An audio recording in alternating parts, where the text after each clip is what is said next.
Assalamu alaikum wa rahmatullah wa barakatuh.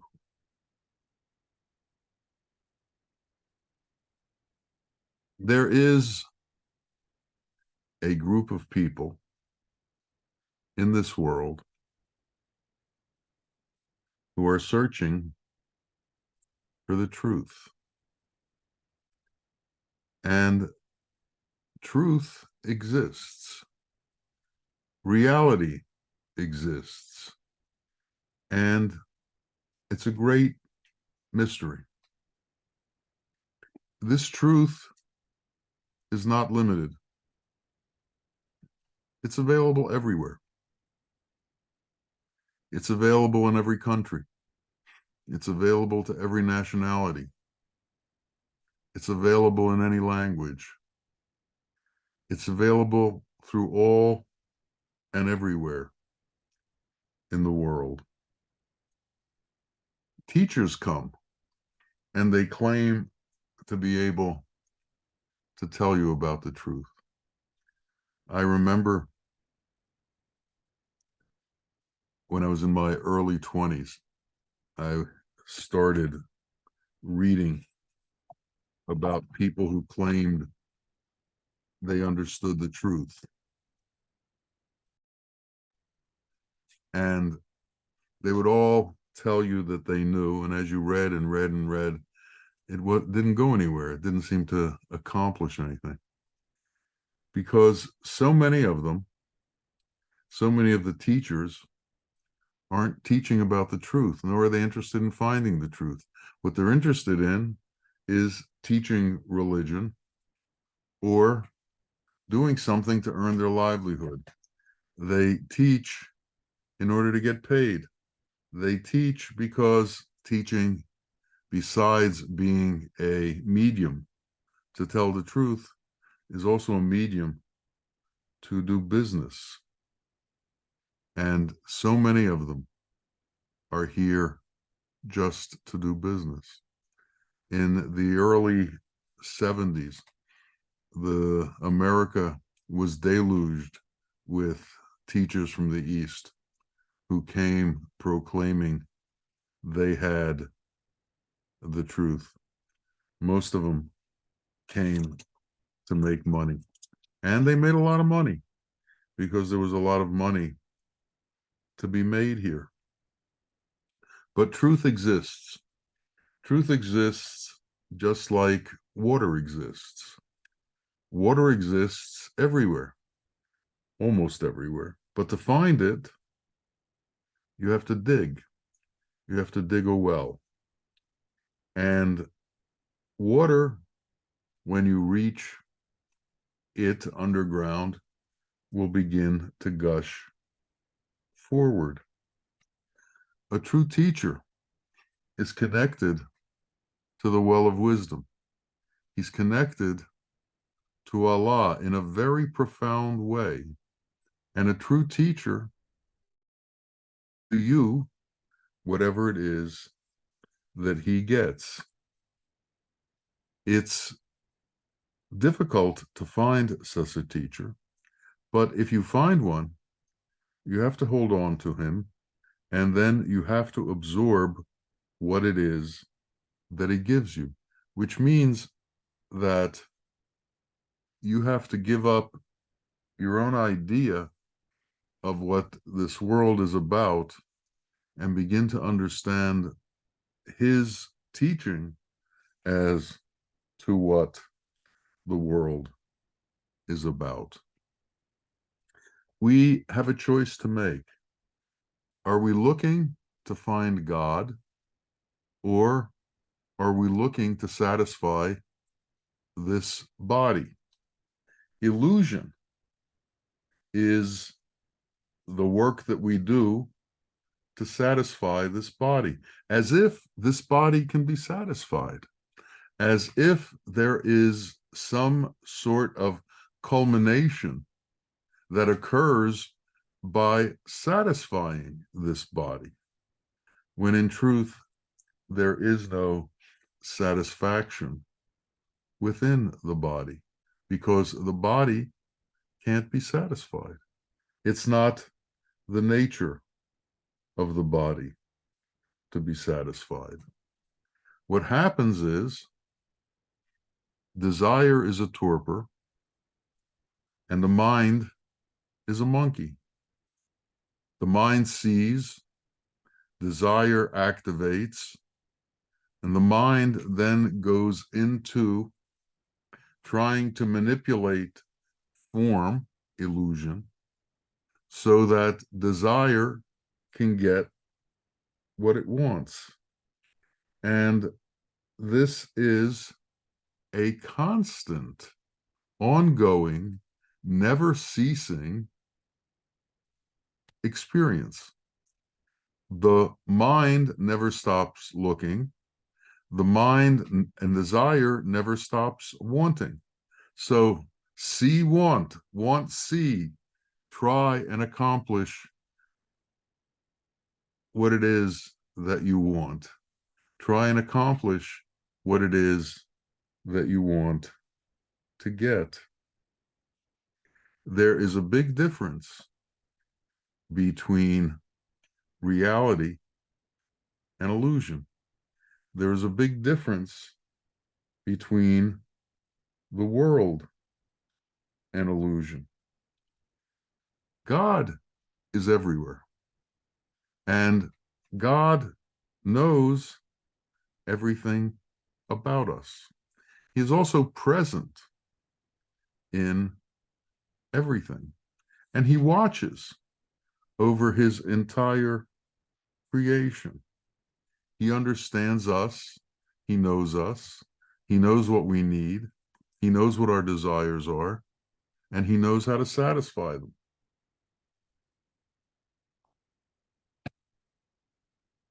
But we don't have the eye that sees God. What we see on the surface is the world. And the world can't be seen with these eyes. It can't be heard with these ears. It can't be tasted with this tongue. There is another level of perception that is beyond this level of perception. There is a level of perception that comes awake in us when we as individuals go beyond self-dealing, when we as individuals go beyond business, when we are outside of the platform of business that this world is. This world is a place of commerce. This world is a place of give and take. This world is a place of conflict. This world is a place of differences. This world is a place of high and low. While we are involved in the business of the world, while we are involved in trying to obtain the world and to hold on to the world and to manipulate the world, we are not in the process of finding God. We are in the process of trying to satisfy this body. We are in the process of making the great mistake that we are this body, and we have to work to fulfill its needs, to fulfill its hallucinations, to fulfill its desires. And in doing that, we get caught in the torpor that is desire, and we get caught in the monkey nature of the mind, which basically wants everything it sees and tries to accumulate everything that it sees. This world is a world of differences, a world of separations, a world of I, me, mine, and yours, and the distinction between mine and yours. And somehow We have to go beyond these distinctions. This world separates things and tells you you have to do certain things. This world has religious conflicts. It has caste conflicts. It has race conflicts. It has nationality conflicts. It has language conflicts. It has so many conflicts that run through the world. And we attach ourselves to these conflicts and we associate ourselves with these conflicts. We associate ourselves with superficial things that are illusory in nature, that aren't real. We treat them as if they were real. We chase them as if they were real. And at the end of our time, poof, there's nothing there because there never was anything there. So we attach ourselves to color. We attach ourselves to religion. We attach ourselves to scripture. We attach ourselves to beards. We attach ourselves to growing our hair. We attach ourselves to costumes as if these things meant anything. There was a great teacher who was traveling through the country. And this was in a part of Turkey.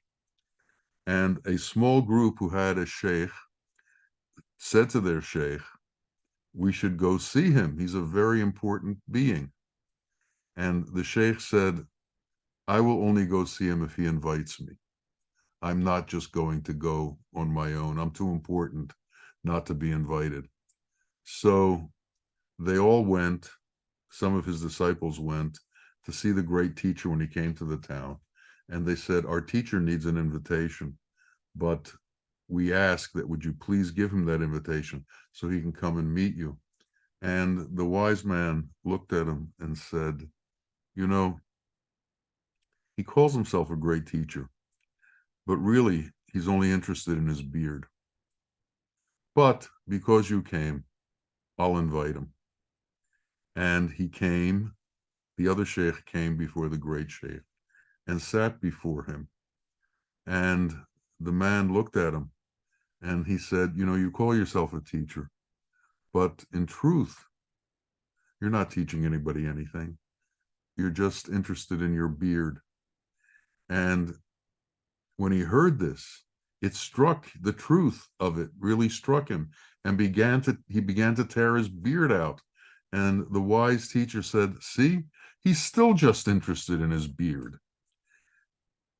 We need to be able to break the connection to the superficial.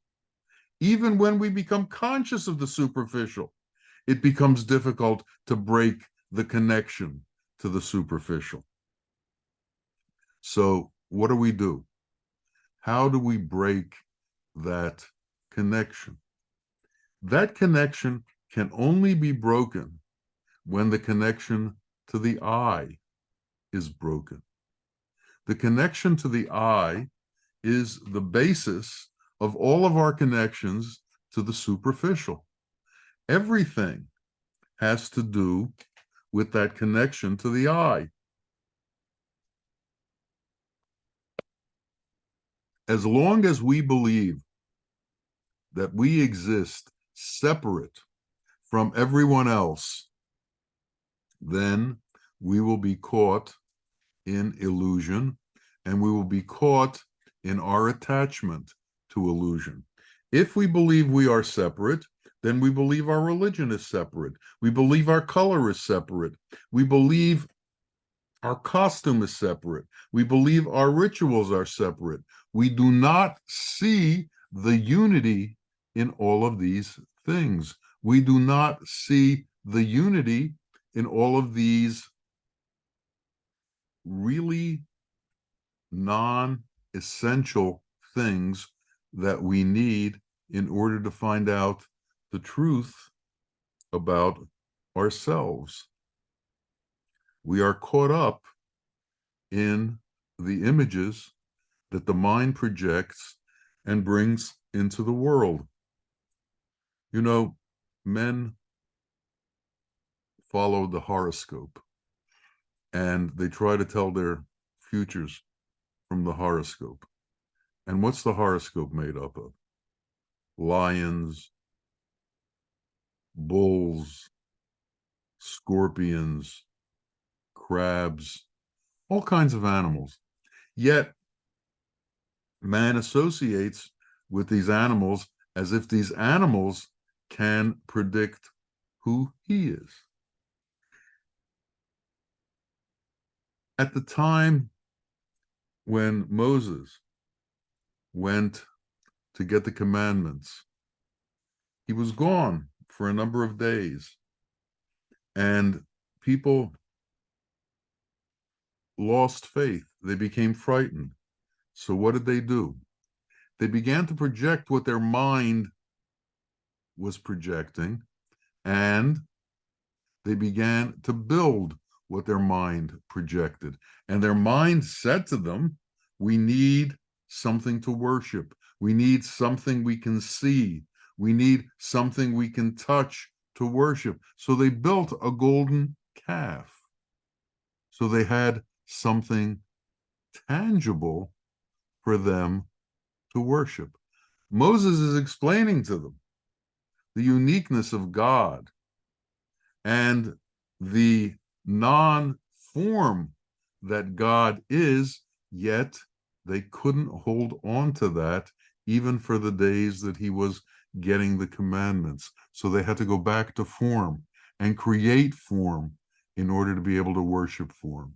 In the Hindu religion, they create gods out of form. There are elephant gods, there are cow gods, there are goat gods, there are snake gods, there are rat gods. One day they're a god, another day they're food, another day they're to be eaten. We need to be able to hold on to the concept that that which is material is not what God is, that he's beyond this form. And we have to begin to understand that same understanding about ourselves. We are not the elements. We are not earth, air, fire, water, and ether. Maya, illusion, is a current. And that current is attracted to the body. It works like a magnet. So the body attracts illusion. And as the body attracts illusion, we become attached to illusion. As we become attached to illusion, we carry it around with us and we begin to believe in it. We need to break this magnetic attraction. We have to set up a different attraction. Wisdom is magnetized towards God. So wisdom is pulled towards God. In the way illusion is pulled towards the body, wisdom is pulled towards God. So if you become wisdom, you become pulled towards God. So we need to begin to understand how it is that we become wise, how it is that we become that which is attracted to God. Because as we are attracted to God, we leave illusion and enter into reality. To do this, we have to be able to go to a place where we become like the Sheikh. And to understand that, we have to watch the Sheikh. And we have to see how the Sheikh acts. And we have to understand his nature. He has to become a mirror for us so that we see what a true human acts like. Not every human face is human. Not all of humanity is human. Not all people who walk the earth on two legs and have faces are human. There is a characteristic to humanity, and that characteristic is different than animal qualities. Animals exist in this world, they walk through this world, and they act in this world. And how do animals act?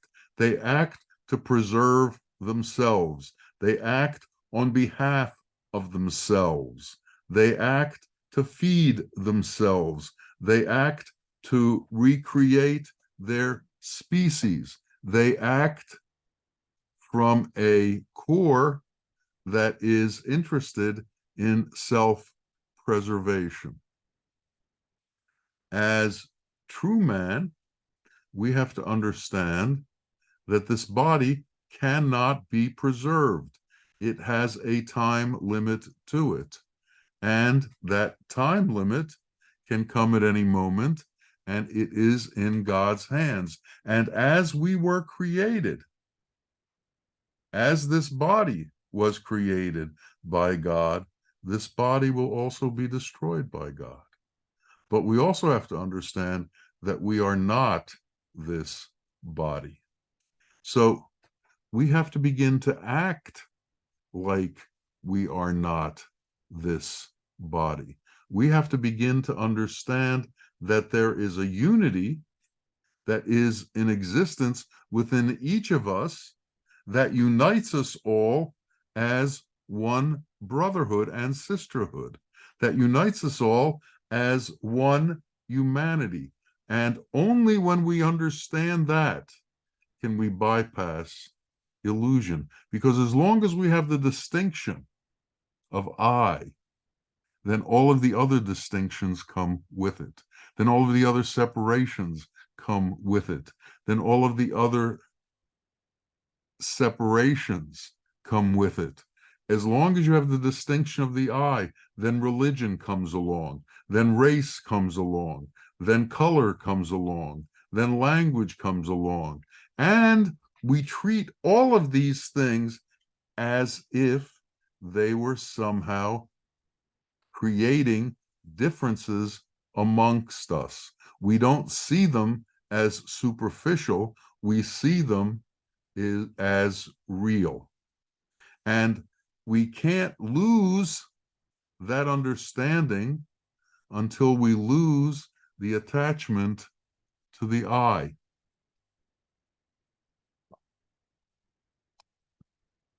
When the attachment to the I is lost, then all of the superficial distinctions begin to disappear. And we begin to see things not from the world and from the world's perspective, but we begin to see things from a divine perspective. You know, watch politics, watch politicians, watch the news, read newspapers, read magazines. What do they all have in common? They treat the world as if it's real and it's going to last forever. They never get to the point where they understand that life disappears and that part of the process is that disappearing. They don't go there. The world can't go there because the world is based on distinction. We have to get to the point where we see unity. We have to get to the point where we see others as we see ourselves. And it's not until we get to that point that we can taste wisdom. God is not a race. God is not a religion. God is not a scripture. God is not magic. God is not a language. He's a power. He's this great power. And wisdom is a magnet that attaches itself to that power. The power of truth and God are connected. Wisdom and God are connected. There is a relationship between truth and wisdom. And we need to be able to conceptualize what the difference between wisdom and illusion is. Illusion is when we act in the world as if we were unique entities. Wisdom is when we act in creation as if we were part of a unified whole, coming from one mother and father without distinctions and without separations. And it's not until we can truly act that way that we can truly know and understand truth. And we can't understand God until we understand truth.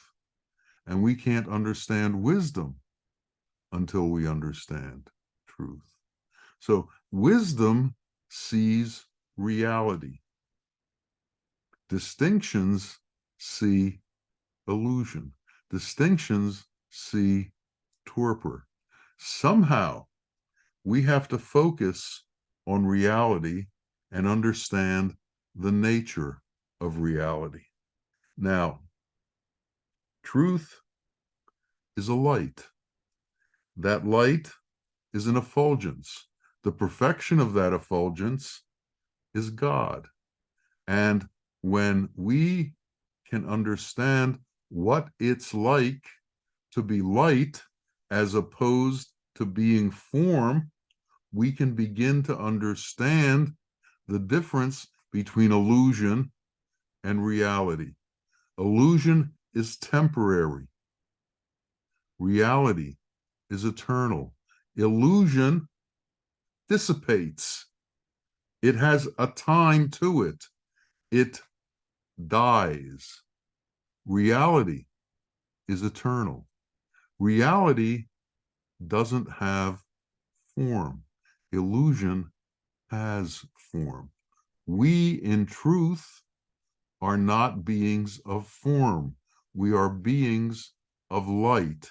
And as we can conceptualize ourselves as beings of light, we can conceptualize truth and we can conceptualize reality. And when we can conceptualize that, then we can conceptualize what wisdom is. Wisdom is perception through reality as opposed to perception through illusion. These eyes see illusion, but there are eyes within our eyes that can see truth. These ears hear illusion, but there are ears within our ears that can hear truth. And that truth tells us that there are no distinctions between men, that there are no separations between men, that there is a unity in existence, and this unity overrides all of the superficial differences that we create. So we have to be rid of all of these superficial differences. Someone else's hunger is the same as our hunger. Someone else's need is the same as our need. Someone else's want is the same as our want. We can't hate others because that hate separates us from other men. And as we are separated from other men, God is separated from us. And if we harm other men, Allah can't accept us. Allah gives towards all. And for us to be accepted by Allah, we must come into unity with what Allah is. And if we separate ourselves from what Allah is, we separate ourselves from Allah. We think that we gain prominence through distinction. We think we gain prominence through separation, but the only prominence that we gain is prominence in illusion, which dissipates and disappears. If we want to gain prominence in truth, if we want to gain prominence in reality, we have to understand reality, and we have to do what's real, and we have to act out what is real. So we have to give up all the superficial distinctions that we've created between ourselves and other men. We have to give up all of the animosities that we've created between ourselves and other men. Look at the state of the world. The state of the world is constantly in a state of animosity, in a state of difficulty, in a state of conflict. Only when all of these conflicts go can there be peace. But we can't solve the problems of the entire world. We can only solve the problems of ourselves. And if we can bring ourselves to contentment and peace and unity with everyone else, then we can become at one with the Creator and with His creation, and we can understand the unity of all of it. It's difficult to become a true man, and a true man has these qualities. He has these qualities of unity, and as his unity grows and grows and grows, man becomes divine. And for man to become divine, all distinctions have to be given up. All differences have to be given up. All separations have to be given up. And our focus has to constantly be on how do we end these differences? How do we end these distinctions? How do we stop being attached to everything that we've been taught we should be attached to? From the time you're born into a religion, and you're told you have to follow the dictates of this religion, and this religion is superior to every other religion. Everyone is told that. To break that bond takes enormous effort on our behalf. To break that bond takes enormous understanding, and it can't be done by everybody, and it isn't done by everybody. We are too often fooled. We are too often led astray. And that's why it's called jihad, the holy war. The holy war rages inside of us. The holy war between truth and illusion, between reality and illusion. But instead of understanding that the holy war rages inside of us, everyone thinks that the holy war rages in this world. And so they go about creating separations and entering into hostility with other people, as if that resolves your own problems. It doesn't bring any resolution. It just brings conflict and difficulty. We have to end conflict and difficulty. We have to be able to accept all men. We have to be able to accept all situations. We have to be able to accept all religions. We have to be able to accept everyone and understand the underlying unity in all of creation. We are all children of one mother and father, yet we believe we are children of many different mothers and fathers. The truth has become obscured by the people who are trying to tell you that they are the truth.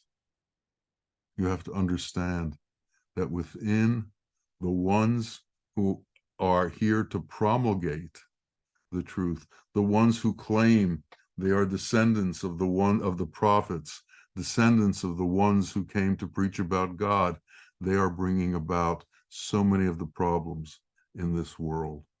So we have to stand apart. And we have to understand that we're not going to find the truth in scriptures or in religion. We're going to find the truth from those who know the truth. And we're going to find it through nearness, through the truth, as the truth is passed on to us.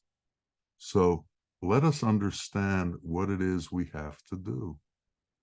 We have to become unified with all of creation.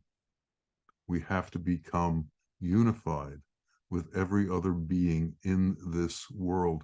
We can't see differences. As our differences melt away, the magnetism within us will draw us towards truth and towards God. This is the path of love, the path of compassion, the path of tolerance, the path of forgiveness. These are the touchstones that take us to reality. These are the touchstones that open our eyes so that we can see truth as opposed to seeing the world. To find someone whose eyes are open to reality is rare. If we find such a one, we should cling to him and learn what he knows, learn what he understands, and hope that we too can understand that truth, that we too can become a true human who is moving forward towards divinity, a true human who is moving towards understanding our Creator and becoming at one with our Creator. And to do that, we need to know the nature of our Creator. And he told us that we were created in his image. And what is his image? His qualities, his compassion, his mercy, his justice, his love. So if we can become those, we can become him. May that be the destiny for each and every one of us. Ameen, ameen.